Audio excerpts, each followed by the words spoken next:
रहीम बच्चों, आज हमारा 8वां लेक्चर है और हमने बेसिकली कल हमने टैक्सोनॉमिक हायरार्की की बात की थी और फिर हमने इंसान की टैक्सोनॉमिक हायरार्की और मटर की भी पढ़ी थी।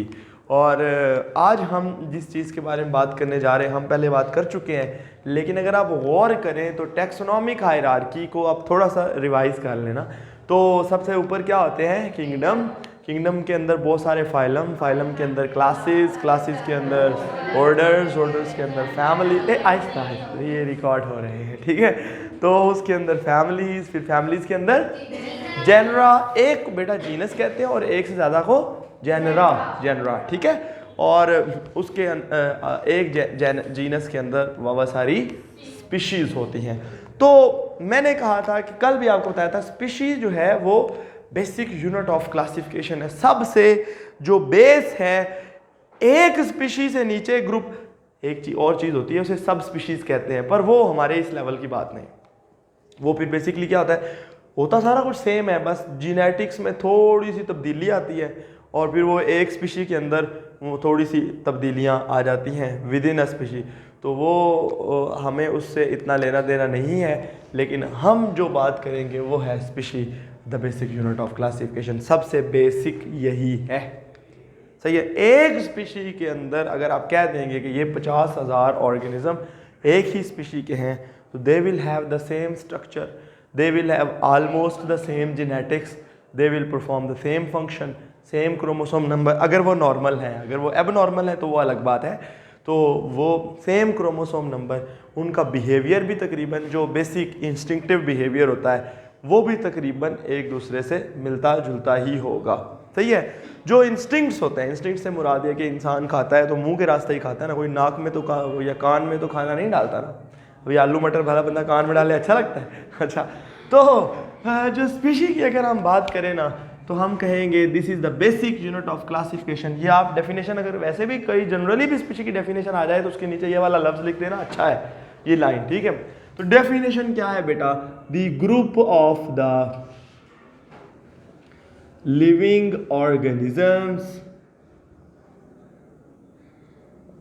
दैट कैन इंटरब्रीड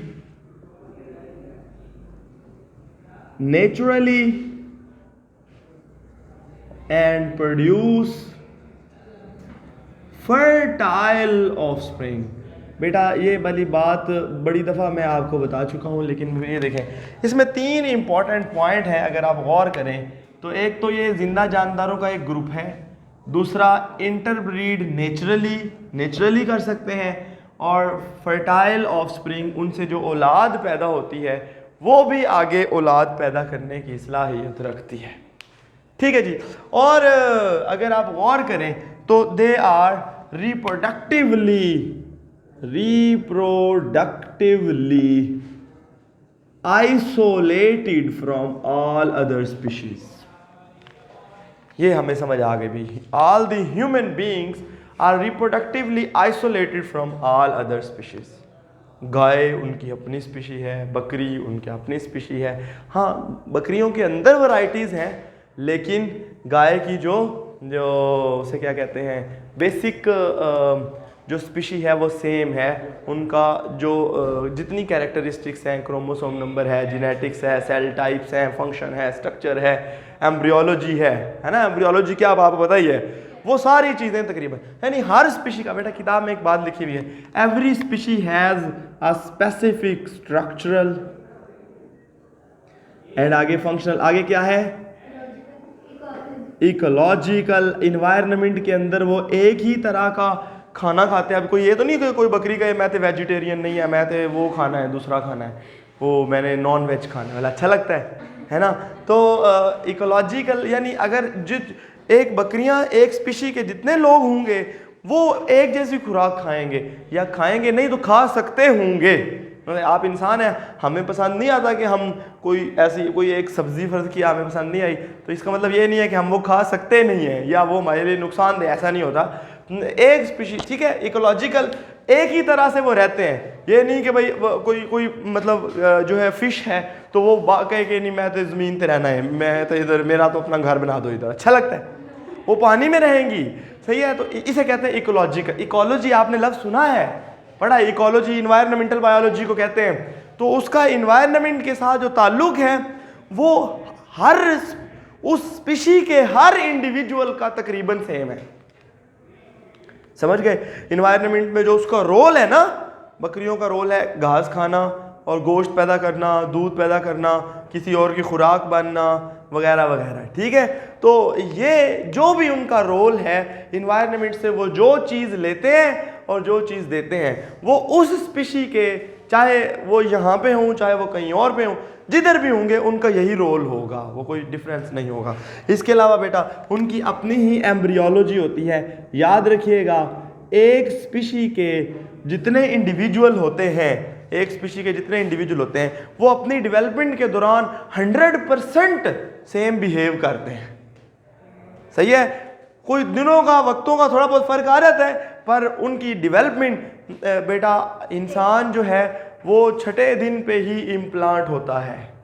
ये आप पढ़ेंगे इम्प्लांटेशन क्या चीज़ है, ठीक है। और वो 9 महीने बाद ही पैदा होता है, या उसकी डेवलपमेंट पूरी हो चुकी होती है, अब उसको कोई टाइम लग जाए। या एक मुर्गी का बच्चा, मुर्गी का जो चूज़ा होता है, वो अंडे के अंदर 21 दिन में ही वो पूरा कंप्लीटली बन जाता है। तो अब वो 21 दिन या 21.5 दिन या 2-3 घंटे लेट, तो वो एक अलग अलग सिचुएशन है। बहरहाल उनका अपना, उनकी अपनी एम्ब्रियोलॉजी होती है। फिर बेटे याद रखिएगा, उनका जो क्रोमोसोम नंबर होता है, यानी कि उनका जो जेनेटिक मटीरियल है, क्रोमोसोम नंबर की बजाय अगर आप अच्छा लफ्ज़ है तो वो जेनेटिक मटीरियल लिखेंगे, वो भी उनका तकरीबन सिमिलर होता है। थोड़ी बहुत वेरिएशंस आती हैं, वो अलग बात है, पर उनका जो बेसिक थीम है वो सारा सेम होता है। ये एक स्पीशी की खुसूसियात। और अब जो एक बात है कि ये every species has its own this kind of behaviour. और आखिर में इंपॉर्टेंट बात यह है कि 2 इस डेफिनेशन के ऊपर हम इतराज़ कर सकते हैं। यानी एक तो इतराज़ है, और वो मैं आपको बाद में पढ़ाता हूँ, पहले मैं आपको ज़रा ये रिप्रोडक्टिवली आइसोलेटेड को चैलेंज करके दिखाता हूँ, सही है बेटा। रिप्रोडक्टिवली आइसोलेटेड का मतलब ये है कि अगर ये स्पीशी, ये एक स्पीशी है और ये एक दूसरी स्पीशी है, तो ये दोनों कभी भी आपस में रिप्रोडक्शन नहीं कर सकते। मेटिंग का प्रोसेस, सेक्सुअल प्रोसेस नहीं हो सकता इनके दरमियान में। लेकिन आर्टिफिशियली इंसान ये काम करवा देते हैं दूसरी स्पीशीज़ के अंदर। उसको हम कहते हैं द आर्टिफिशियल सिलेक्शन या क्रॉस ब्रीडिंग। क्या लफ्ज़ है बेटा? Cross breeding. यानी हम कहते हैं कि जनाब अली, ये जो फ़र्ज़ किया, मैं इसकी एक एग्जांपल देता हूँ फिर आपको समझ आ जाएगी। बेटा आपको पता है कि घोड़ा जो है ना, वो दूर ऊंचे ऊंचे इलाकों में और ज़्यादा वो जो है ना, वो जा तो उसकी स्पीड तो अच्छी होती है, लेकिन वो उतना सामान, यानी वो थक जाता है और वो ज़्यादा ऊंचे इलाकों में नहीं जा, जो वो इतना सख्त जान नहीं होता। जो खोता होता है वो ज़्यादा सख्त जान होता है, और अब देखो उस पर इंटेल लोड लाद के तो शाबा, ठीक है ना, ये सारा कुछ। अब लेकिन उस पर सामान थोड़ा आता है, उसका कद छोटा है ना, जगह थोड़ी है।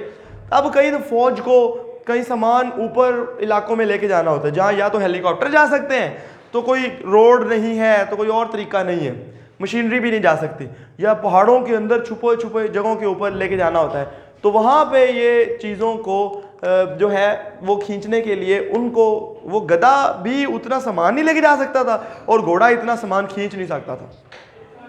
सो दे क्रॉस ब्रेड देम। हाँ जी, तो बेटा उसमें क्या है, फॉर एग्जाम्पल एक चीज़ है दैट इज़ म्यूल, इसको खच्चर कहते हैं, हमारे यहाँ लोग अक्सर इस्तेमाल भी करते हैं, ठीक है। तो ये बेसिकली क्रॉस है, cross bread between the female horse, उसको मेयर कहते हैं, ठीक है बेटा। और इसको क्रॉस कराते हैं द मेल डंकी, इसको जैक एस भी कहते हैं, एस भी कहते हैं। इनके क्रॉस से ये एक म्यूल पैदा होता है, जो कि बेसिकली एक दिखता एक घोड़े की तरह है, लेकिन उसके कान और उसकी बाकी स्ट्रक्चर वो गधे वाली होती है, और वो उसका कद भी बड़ा हो गया और वो उसमें गधे की सख्त जानी भी आ गई। वो ज़्यादा सामान ऊपर लेके जाने की और ज़्यादा मेहनत करने की सलाहियत रखता है। सही है। और फिर घोड़े होते भी महंगे हैं, है ना। तो जो यानी देखे ना इन बिटवीन, पर ये एक स्पीशी नहीं है। आप कहेंगे सर ये स्पीशी क्यों नहीं है, बताएं। एक तो ये 2 स्पीशी से मिलके बना है बेटा, बल्कि दूसरी बात है ये इनफर्टाइल है। म्यूल आगे बच्चे पैदा नहीं कर सकता, समझ गए।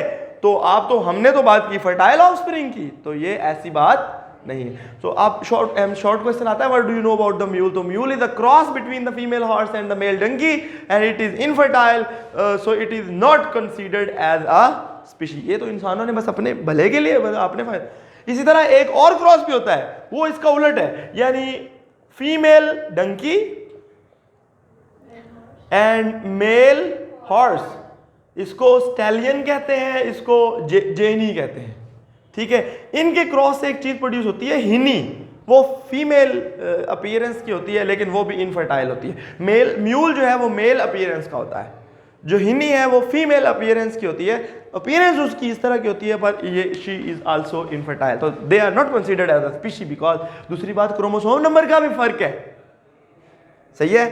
तो ये हैं बेटा उनकी, यानी ये क्रॉस ब्रीडिंग हम करा सकते हैं, बड़ी और स्पीशीज के दरमियान भी क्रॉस ब्रीडिंग होती है। और लेकिन इवन प्लांट्स के ऊपर भी इसके एक्सपेरिमेंट्स हैं, पर ये they are not considered as species because they can not produce the fertile offspring. अब एक बात तो ये समझ आ गई। दूसरा जो चैलेंज है बेटा वो ये है कि सर आपने कहा इंटरब्रीड, ये देखें इंटरब्रीड नेचुरली, तो वो स्पीशीज जो कि व्हाट अबाउट दो species which are for example asexual reproduction करते हैं, उनके अंदर तो ओनली वन पेरेंट इन्वॉल्व होता है। क्रॉस ब्रेड तो या इंटरब्रीडिंग तो होती ही नहीं है, मेल और फीमेल तो होते ही नहीं है, उनमें तो एक होता है, उससे आगे भी एक बन जाता है। सही है। जो एसेक्सुअल रिप्रोडक्शन करते हैं, सिमिलरली या यूनिसेलुलर हैं, तो उनके अंदर कैसे पता चलेगा ये मेल बैक्टीरिया है, ये फीमेल, ऐसा तो नहीं हो सकता ना। तो उनके अंदर फिर आप कैसे ये वाली डेफिनेशन को लगा पाएंगे। उनके अंदर फिर बेटा ये वाले पॉइंट्स आ जाते हैं। सही है। हम उनकी ये जेनेटिक्स, उनकी इकोलॉजिकल बिहेवियर, उनकी स्ट्रक्चरल फंक्शनल कैरेक्टरिस्टिक्स, उनके एम्ब्रियोलॉजी, खैर वो यूनिसेलुलर में तो एम्ब्रियोलॉजी भी नहीं होगी, उनके मल्टीसेलुलर जो एसेक्सुअल रिप्रोडक्शन करते हैं उनके अंदर एम्ब्रियोनिक स्टेजेस का फ़र्क आएगा। तो ये सारा कुछ फिर अप्लाई हो के सवाल आता है why the criteria of interbreeding का जो क्राइटेरिया है is not sufficient for defining the species. तो हम कहेंगे because the no interbreeding occurs between for the दो species which reproduce asexually and which are unicellular. जो स्पीशीज यूनिसेलुलर और asexual reproduction वाले होते हैं उनके अंदर तो कोई इंटरब्रीडिंग होती ही नहीं है, इसलिए इंटरब्रीडिंग वाले लफ्ज़ ज़्यादा स्ट्रॉन्ग नहीं है स्पीशी की डेफिनेशन के लिए, लेकिन किस्मत से अभी तक यही डेफिनेशन है। और साथ ही साथ उसके ये एक्स्ट्रा फीचर्स हम बता देते हैं। ठीक है ना जी, समझ आ गई भाई साहब। बेटा किसी को ना समझ आया हो तो, या कहीं थोड़ी बहुत कन्फ्यूजन हो, कोई सवाल अभी तक जनरेट हुआ हो, जल्दी जल्दी पूछो, सवाल पूछा करो। हाँ बेटा।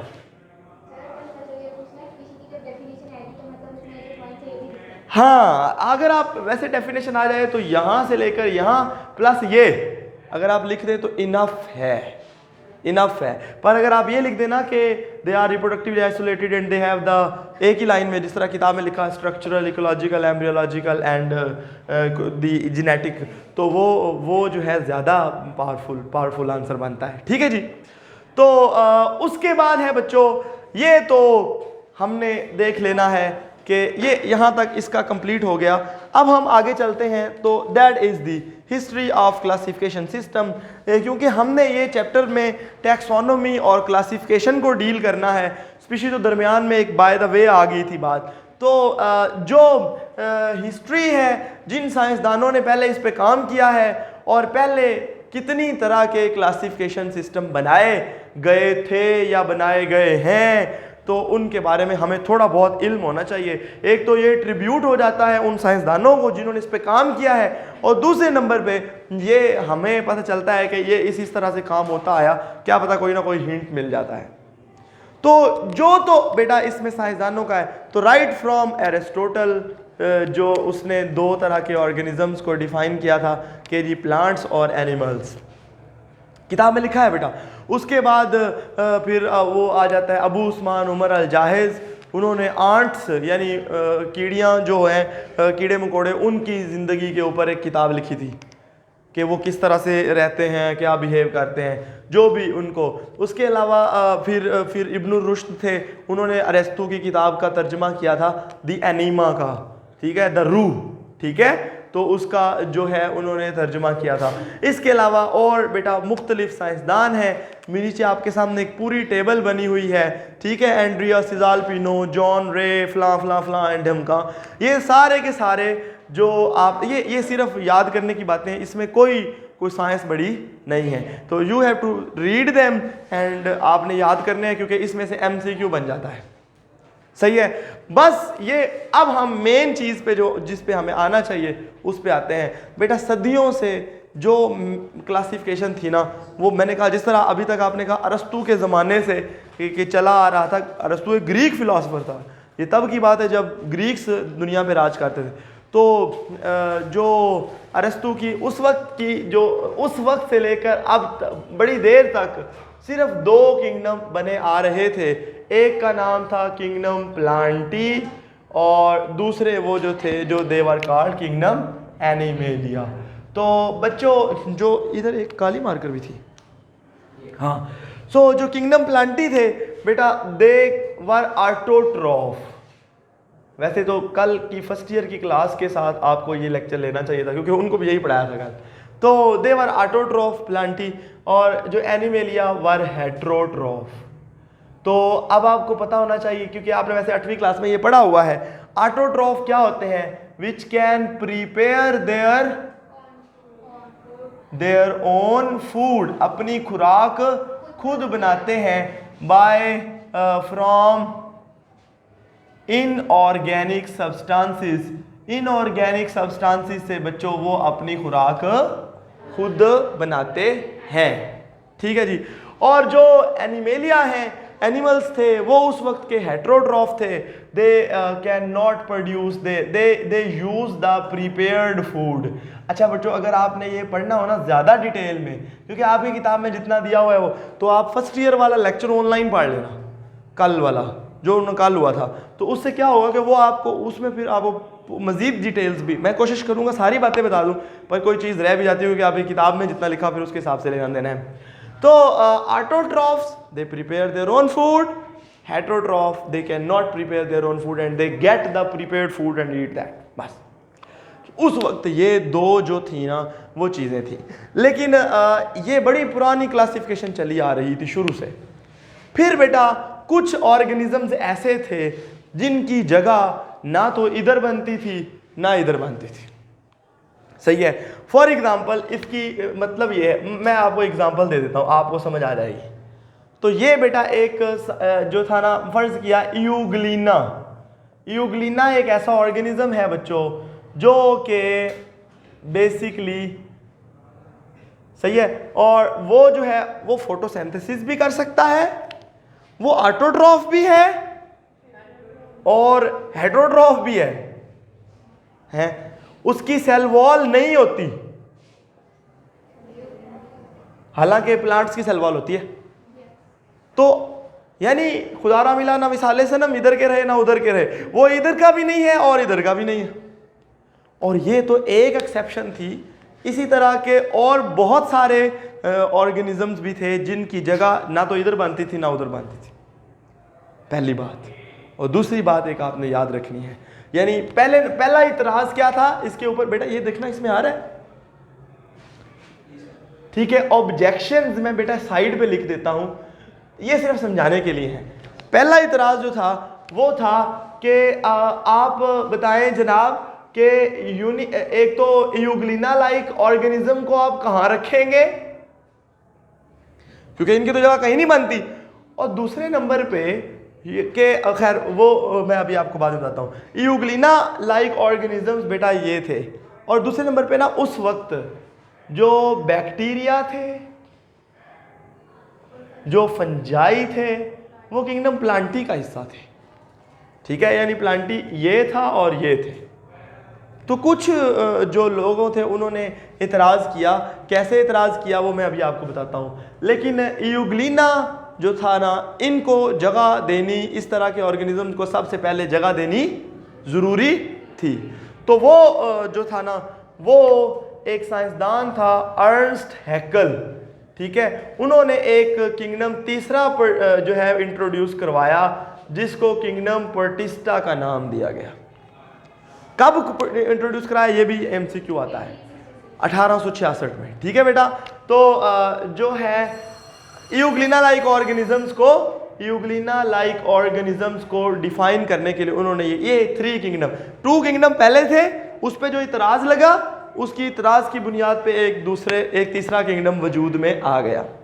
फिर बेटा एक नई चीज जब दरियाफ्त हुई कि जी प्रोकैरियोटिक सेल और यूकैरियोटिक सेल अलग अलग होता है। आपको पता है प्रोकैरियोटिक सेल में न्यूक्लियस नहीं होता और यूकैरियोटिक सेल में न्यूक्लियस होता है। तो सर आप इनको कैसे फ़र्क करेंगे? फिर उसको फ़र्क करने के लिए बेटा यानी ये एक और इतराज़ लग गया। और तीसरा इतराज़ लगा कि कुछ साइंसदानों ने कहा कि जनाब फंजाई इधर किधर, हालांकि फंजाई की तो ज़रूरत नहीं है क्योंकि फंजाई तो ऑटोट्रॉफ है ही नहीं, अपनी खुराक जो ऑटोट्रॉफ थे उनको आपने बकरा कर दिया है, तो ये क्या? तो इसलिए फिर बेटा एक साइंसदान थे, उनका नाम था रॉबर्ट वाइटैकर। क्या नाम था? रॉबर्ट वाइटैकर, ठीक है। और उन्होंने एक 5 किंगडम क्लासिफिकेशन सिस्टम दिया। और कब दिया था? 1967। हाँ जी, 5 किंगडम क्लासिफिकेशन सिस्टम। इसको भी हमने, इनके सिस्टम को तो इतना अब नहीं पढ़ते क्योंकि मैं बताता हूँ इससे एक एडवांस फॉर्म आ चुकी है, इसकी मॉडिफिकेशन आ चुकी है, सही है, तो वो हम बात करेंगे उसके बारे में। लेकिन पहले बस मैं आपको इतना बता देता हूँ कि इन्होंने किस बुनियाद, बेसिस ऑफ क्लासिफिकेशन याद है ना, इन्होंने किस बुनियाद पे चीज़ों को डिवाइड किया। 5 किंगडम की बुनियाद के, देखें ना, अगर आपने चीज़ों को डिवाइड करना हो तो आपको 1 या 2 या 3 बेसिक रखनी पड़ती हैं जिसकी बुनियाद पे आप कहें सही इसको इधर भेज दो, इसको इधर भेज दो। मसलन मैं कहूँ कि 9th class female separate, 10th class female separate, 9th class boy separate, तो अब मेरे पास एक क्लास है और एक जेंडर है, ये 2 मेरी बेसिस हैं क्लासिफिकेशन की, ठीक है ना। तो इसी तरह से रॉबर्ट वाइटैकर ने जो बेसिस थी वो नंबर 1 थी साइटोलॉजी, कौन सा सेल है, प्रोकैरियोटिक या यूकैरियोटिक, एंड सेलुलर ऑर्गेनाइजेशन के यूनिसेलुलर है के मल्टीसेलुलर, बेटा समझ आ गई। और दूसरे नंबर पे जो उनकी बुनियाद थी that was mode of nutrition, खाना कैसे खाते हैं, यानी कि अपनी खुराक खुद बनाते हैं किसी दूसरे से हासिल करते हैं, तो उसकी बुनियाद पे, सही है बेटा। तो बाद में ना बस आपने इतना याद रखना है, और फिर 5 किंगडम को तो हमने कल पढ़ना है। 5 किंगडम क्लासिफिकेशन सिस्टम जब आया ये इनका था, रॉबर्ट वाइटैकर का। लेकिन उसके बाद जो 2 खवातीन और थी उनके नाम थे लेन मार्गुलस, जी बेटा, एंड कार्लीन श्वार्ज, SCHWARTZ, ठीक है। इन्होंने रॉबर्ट वाइटैकर की जो क्लासिफिकेशन सिस्टम थी उसको थोड़ा सा मॉडिफाई किया और इन्होंने एक तीसरी बुनियाद भी उसमें डाल दी जिसको हम कहते हैं मॉडर्न जीनेटिक्स, ठीक है, और फिर एम्ब्रियोलॉजी। तो मॉडर्न जीनेटिक्स और फिर एम्ब्रियोलॉजी, ये कुछ बुनियादें उन्होंने बेसिस और ऐड कर दी रॉबर्ट वाइटैकर की उसके अंदर, क्योंकि इनका जब टाइम था तो उतनी ज़्यादा डीएनए पे और मॉलिक्यूलर बेस्ड रिसर्च नहीं थी। जब वो रिसर्च आई तो फिर उन्होंने कहा कि ये क्राइटेरिया भी आप ऐड कर दें, समझ रहे हैं ना। मसलन अभी वो पहले आता कि जी आपने मैट्रिक करना है तो किया हो तो फिर एफएससी की हो तो आप मेडिकल कॉलेज में आए, तो कहे नहीं आप एक टेस्ट भी ऐड कर दें इसमें, एमडी कैट। तो ये इन्होंने भी उस वक्त जेनेटिक्स की बुनियाद, क्योंकि देखिए एक नई रेवोल्यूशन आ गई थी डीएनए के ऊपर, जब रिसर्च होनी शुरू हुई तो फिर काम बढ़ता ही बढ़ता चला गया। तो उस वक्त उन्होंने कहा कि अब इतनी डिटेल चीज़ें आ गई हैं, अब आप उसकी बुनियाद पे ज़िंदा चीज़ों को जो है ना ये वाला क्राइटेरिया भी इंक्लूड करें। फिर उन्होंने ये किया और उसकी बुनियाद पे उन्होंने 5 किंगडम जो मॉडर्न 5 किंगडम्स हैं उन्होंने दिए। वो तकरीबन रॉबर्ट वाइटैकर वाले ही थे, बस कुछ स्पीशीज़ को इधर से उधर किया गया, और क्योंकि वो क्राइटेरिया जो डीएनए के क्राइटेरिया थे वो थोड़े से बदल गए थे, तो वो भी हम इंशाल्लाह कल पढ़ेंगे 5 किंगडम्स को, और उनके नाम तो आपको पता ही है।